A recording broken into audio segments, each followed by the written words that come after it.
much. Good afternoon, everyone, and thanks to Mita Unshackled. So today's the last day of MJBIZCon. Can you believe it? It's already Friday. It's been a great 3 days. So it has been an amazing 3 days. So I'm Tina Tasaka. I'm with 420 Technologies and Cannabis X America. And so the other day I met these three gentlemen. We were out at the Consumption Lounge. And, you know, anytime I run into anybody doing technology, I did technology and gaming and hospitality for 35 years. And so I ran into these gentlemen and you guys were talking techie. So I butted in, right? Butted in. That's a good word for our industry. I butted in and I wondered what you guys were doing. And you guys are doing a really cool platform for the cannabis industry. So I nosed in and started, you know, asking kind of nosy questions about what you're doing. And it led us to the stage here today. We first were going to do a podcast, and then I sprung it on you and said, hey, we can be on this stage doing this interview or media spotlight. So again, thanks Mita Unshackled for getting us in here today. So this is a little bit different format than what you were anticipating, right? But anyway, so James and Billy and Alex, thank you for joining me today. So I know we've gotten to talk just a little bit, but I don't know which one of you would like to talk. You're building a platform for the industry that I'm going to just really just give the super basics. You are building a platform that's going to track all of the pre and post licensing, from a cultivator license to a dispensary license to a consumption lounge license. So somebody can look up that information, but I'm not going to say any more. I'm going to let one of you take it from here and let the audience know and let the viewers know what this platform is going to give the cannabis industry. Who wants to take it? Thank you, Tina. I'm Alex. I'm trying to get my voice back. The last couple of days has been awesome, as we know, in Vegas, especially at some of these parties. So I apologize. But the High Index platform, it really is a simplified business directory. So not only do we consume all of the licenses and make it manageable for ancillary companies and other licensed business operators to really make meaningful connections and you know, have a lead generation system that really matters, that really works in a meaningful way for an affordable price, especially for startups in such an infant market where cash flow is tight for everybody. And so that really is the intent. How do we create an ecosystem where the entire cannabis industry is in the palm of your hand, a true Rolodex of meaningful contacts that you want to connect with if you're going to sell your product into a licensed operator. And the simplicity of it, the price point of it, and really the intent of it is why I think it's going to be accepted so well. Not just because it's a needed component of data, just because I feel like we're doing it for the right reasons, you know? Oh, absolutely. I mean, if I was to have to go seek a license for a cannabis lounge, for example, first off, if it's a multi-state operator, I have to go to Missouri to look up something. Then I have to go to Nevada to go look up something. Then I have to go to Arizona to look up something. I mean, there's just not one single depository to look up that information if they're an MSO. Yeah. I mean, that's difficult right there. But then also, is that state even going to divulge that information? I mean, I do think that it is out there. I mean, I know for Nevada it is for sure.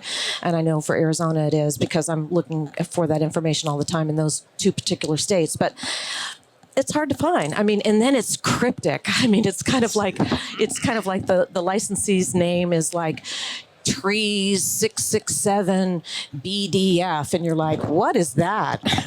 Yeah, I think Trulieve owns a couple dispensaries that are under the name DDC LLC in Florida, right?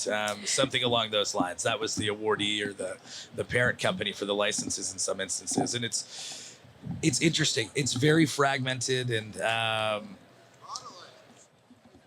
I think that the industry deserves more than, you know, glorified online spreadsheets. I think that I'm old school. I like Rolodexes. I like business cards. I like to sit on my desk or when I'm on the go, just having that information accessible. And, I think everyone would love to have, their phone and their contacts just full of the entire industry, right? I mean, a perfect scenario here, touch my phone, here's the industry, right? And that is the intent of what we're trying to do.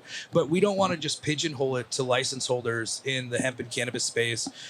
We want to have an Angie's List for the ancillary companies so that license operators can find packaging. They can find battery companies. They don't have to, how do I come up with, the Chinese manufacturers? How do I decipher and connect with all these companies and find a meaningful loop that I can buy what I need, save the money that I need, and retain, the small margins that we have, especially in certain states where, the margins are rough and it's rough for operators. So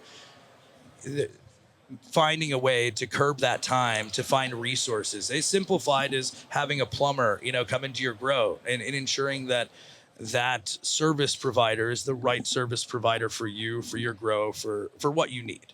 And so we really created this directory that's not just inclusive of licenses. It's everybody. It really is the industry in your palm of your hand. And we don't tout, millions of people and millions of contacts. It really is far more beneficial in having good data than more data. And we want to make sure data in, data out. That's it. People helping people. And we have grand ideas. We will be launching THX International next year, and this will be a platform that encompasses not just US markets, but it will be a market for Australia, for Germany, for Thailand, for places that they don't have the capitalistic boom of ancillary companies like we do here, but there is a need to connect people in a better way. And we think THX is that. The high index is that, and it's affordable. We want it to be like the early days of Netflix. Share your password. We don't really care. We are not a CRM system. We're not we're a directory, right? I mean, we are a licensed directory and industry directory. Fantastic. So it's going to be subscription based, and it's hosted. It's cloud based. Yep. And have you gone live yet? We launched in a few weeks. We actually made the decision to hold off. We were going to launch before the show this year, which would have been phenomenal. It would have been great for how well it's been received. But we feel, it's necessary to have it right. And I'm not a perfectionist, but I like things to be accurate. I like things to be the way we intended. And so we spend a lot of time, and we have a great partner, this company called Arcari Studios. They build phenomenal custom software. So I don't call us a tech company, right? I don't consider us a tech company at all. I mean, we're a solutions company. And my entire life has been find the best solution. And in this instance, it's how can we put the best data, the best technology together to make this seamless industry in the palm of your hand. And our team at Arcari has dominated that tenfold, and now I think we're just refining to make sure that it's ready to go. So we're going to launch this month, and it is subscription based. We have basically sign up for a month, sign up for a year. It's $129 a month with a subscription. It's very affordable. That doesn't pigeonhole any data. That is everything in real time, updated daily, for $129 a month. And there's nothing out there like it. There is no real ancillary directory. There are some people and companies doing similar things, but if you want lead generation in the US market or in soon to be every other market, this will be it. And we just try to do it in a way that it makes sense for the people who are using it. Excellent. Now, out of the three of you are one of you more on the architect side of the directory? Building it, designing it, doing the, the roadmap side. This is how we want it to look, to feel. The GUI. We've kind of all been. Okay. Thank you. Yeah. So we've kind of all taken on roles within that. We've all sat in those dev meetings with our team at Arcari. We've all had the opportunity to kind of see that, learn that. Billy and I have just learned a tremendous amount. Oh, yeah. Alex has a pretty firm understanding of how all that works. And it's been really interesting to have the opportunity to see how it all comes together. So. Yeah, and I think with all our backgrounds, it all works together. We all work well.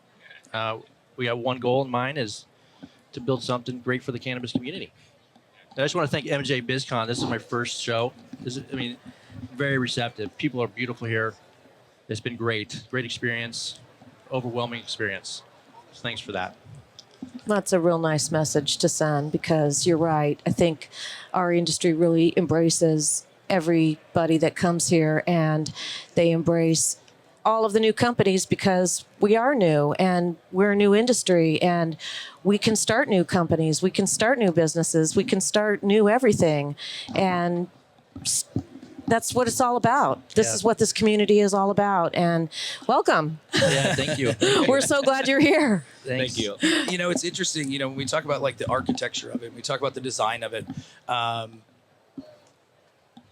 The intent has always been simplicity, right? And it's so complex, the data. And as you were talking earlier about the nuances of licenses and the titling, who got awarded it, who now owns it, and things happening so fast, especially in this industry, right? And it could be 2 months, and things just happen so quick, and things change hands. Like, Kentucky coming on board, and congrats to all those guys with their licenses. It's awesome. You're in our database already. As we solidify all of them, Kentucky. you'll be there. Yeah, and as we look on these other states coming on board, it's the same thing, really. It's how can we just keep innovating and giving something out there? So we try, and man, it's been, I came from a different world in a previous life in the tech space and the GovCon space, and it just really translates. And I think that the industry is a huge melting pot. I mean, it really is. And everyone's accepted, and everyone has an opportunity to do whatever they want in the industry.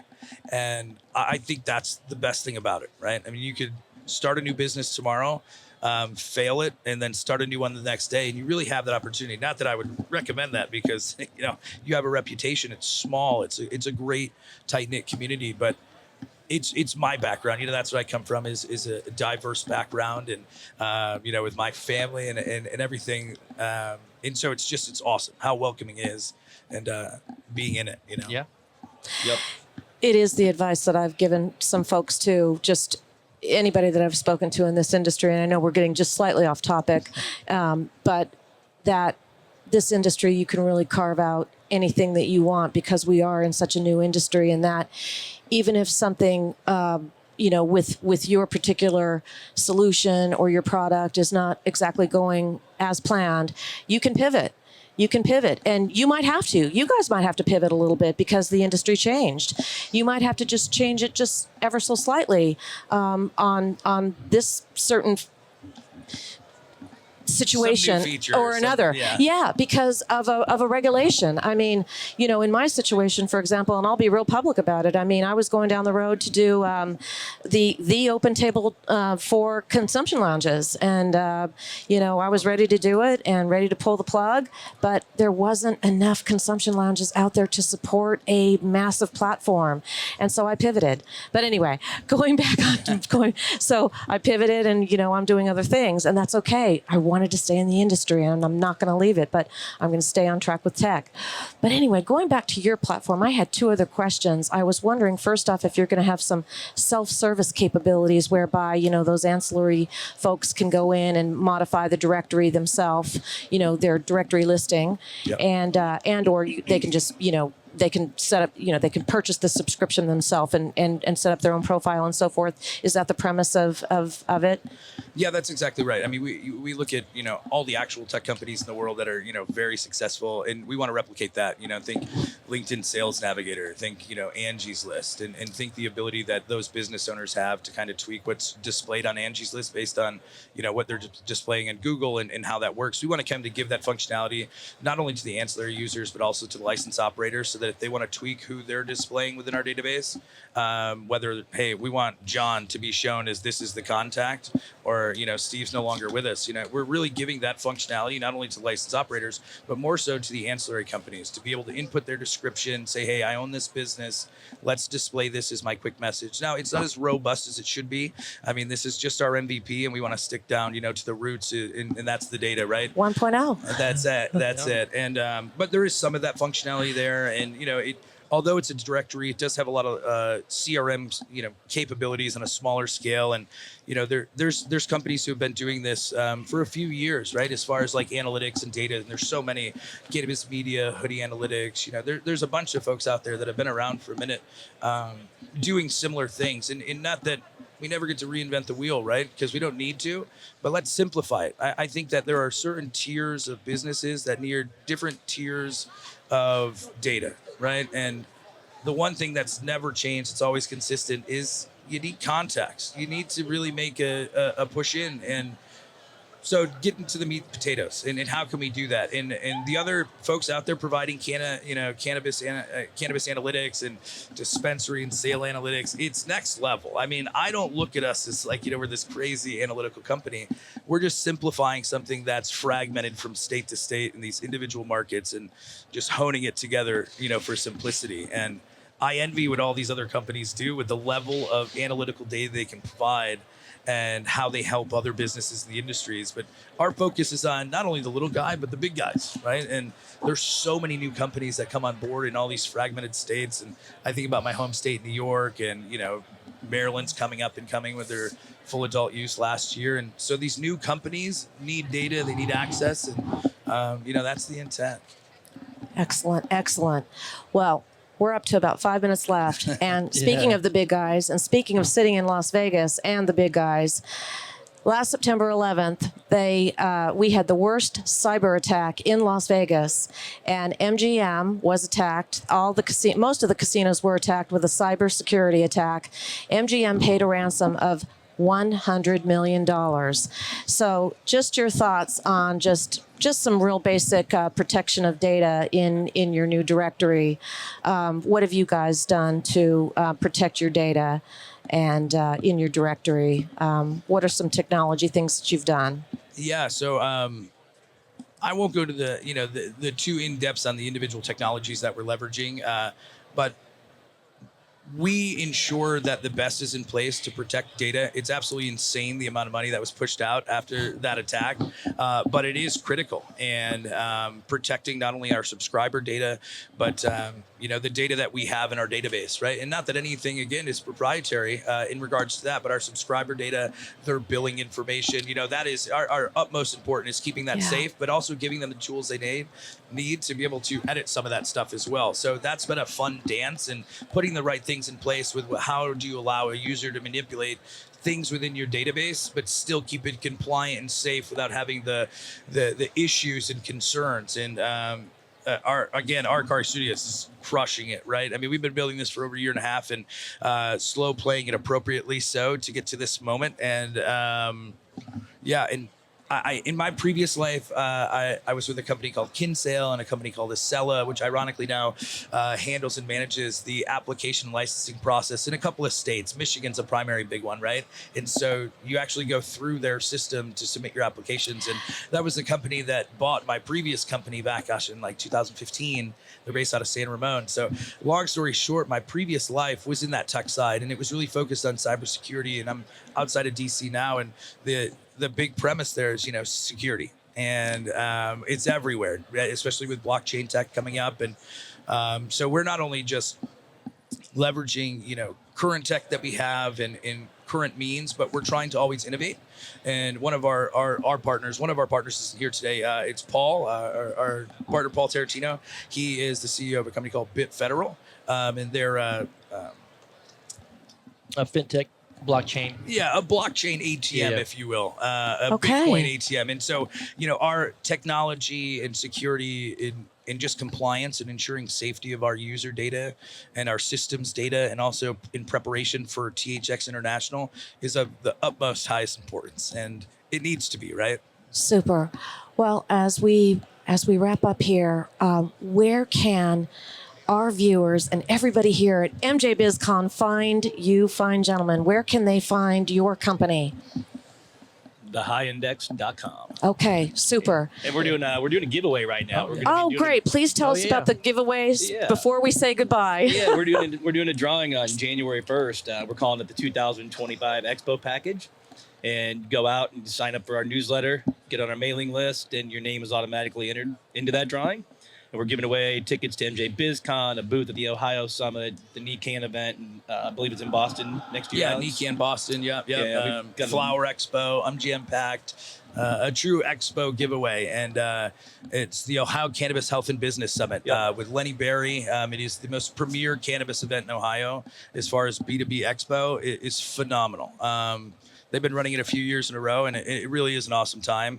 And with everything happening in Ohio, now pre-rolls coming online in April for Ohio, incredible. They've kind of been behind the times. So it's a great opportunity to be at that event. It's the biggest event in Ohio. And well, there you go. Ohio just got a super plug. Well, gentlemen, thank you so much. Thank you, for having us, Mita Tina. Unshackled. Yeah. We love it here.